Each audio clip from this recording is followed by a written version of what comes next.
Art.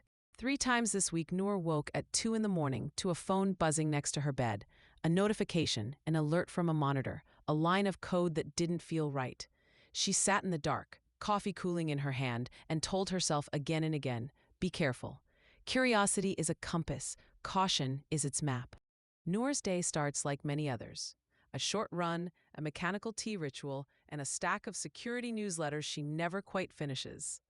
But today, the world feels heavier than usual.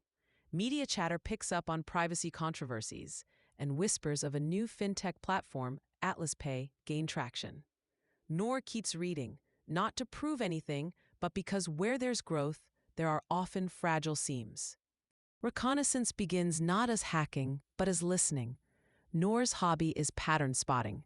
She watches for small inconsistencies, a misplaced comment, a stray endpoint, an outdated subdomain lingering in a log.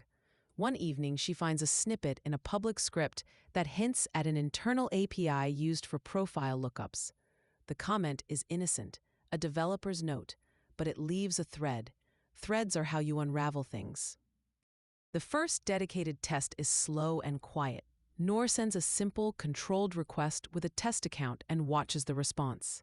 The endpoint returns more fields than it should, fields that look private. She triple-checks her test.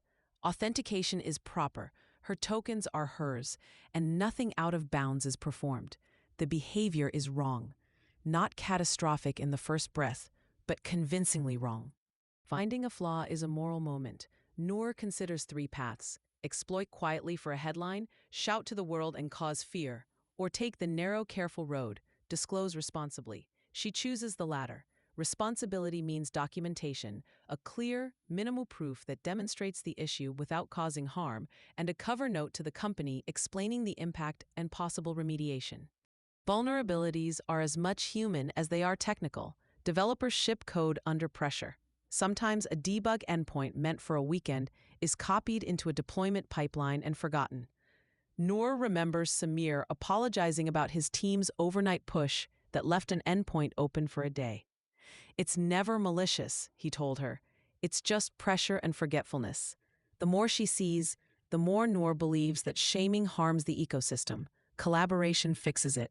So she writes to Atlas Pay Security Channel. Her report is concise: what she observed, why she thinks it's a problem, and exactly how she verified it without causing harm.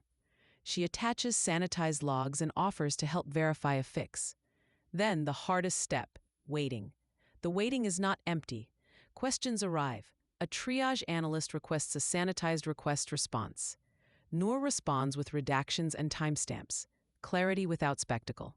The company engages. They ask questions and they thank her for being responsible.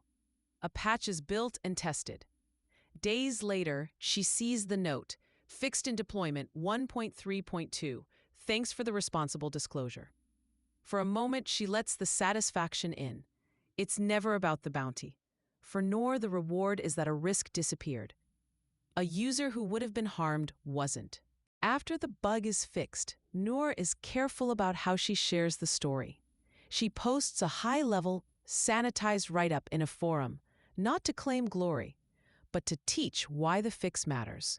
The community responds with support, good disclosure, and nice write-up, clear and helpful. Some miscreants would have leaked screenshots and shouted the vulnerability into a feeding frenzy. Noor chooses the quieter, kinder path: educate. Her work takes a toll, though. The nights blur, and there are times she misses family meals because a triage email required clarification. She learns to set boundaries: predictable hours, unplugged weekends, trust in colleagues. Her sister says, "You fix invisible things. That's hard, but we're proud." And the pride warms her more than any bounty ever could. Noor begins teaching, running workshops for junior engineers. She stresses ethics first: test with permission, minimize impact, and always prefer conversation over condemnation. She shows students how teams can make small, systemic changes that cut a majority of common risks, like disabling internal endpoints in production by default, requiring code reviews for sensitive changes, and building good logging that tells a story without leaking secrets. The bigger picture begins to take shape in Noor's mind. One bug is a single stitch. The pattern of many bugs points to culture and incentives. She speaks to small startups about secure defaults and to engineers about empathy.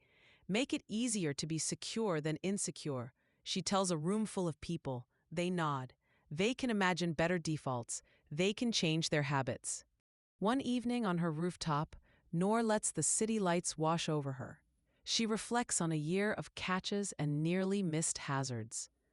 She to remove a debug state, a triager vigilance, she realizes, is a covenant, a promise to do no harm, to do good deliberately, and to teach others how to do the same. The world will change. New platforms will rise. New mistakes will appear. Noor keeps her promise to be curious, to be careful, and to put people before prestige. If you want to be a hacker of consequence, let that be your first rule. If you fix a thing to make it safer, you build trust. If you break it to prove you can, you build fear. Choose to be a builder. End.